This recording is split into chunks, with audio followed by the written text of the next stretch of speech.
সন্তান গঠনের ক্ষেত্রে আপনাদের ভূমিকাটা প্রণিধানযোগ্য। মাটি যদি ভালো হয় তদ্রুপ ফসল সেখানে ভালো হবেই। মাটি যদি ভালো হয়, মাটি যদি ভালো হয় সন্তান ভালো হবেই হবে।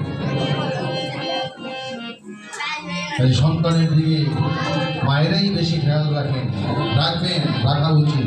বাবারা তো সংসারের কাজকর্মে ব্যস্ত থাকে, কাজে সন্তানের জীবন গঠনের ক্ষেত্রে মায়ের ভূমিকাই প্রণিধানযোগ্য।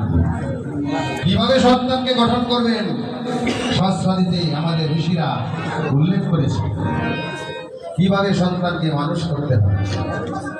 আমরা সেই পথ পরিহার করে এখন মোবাইলের যুগে চলে যাচ্ছি। কি লিখেছেন ঋষিরা? লালায়েতে পঞ্চবর্ষাণি দশবর্ষাণি তারয়েত প্রাত্যেতু ষোড়শ বর্ষে পুত্র মিত্র বদাচরে। অর্থ কি দাঁড়ায়? লালায়েতে পঞ্চবর্ষাণি, যখন আপনার সন্তান 5 বছর বয়স পর্যন্ত থাকবে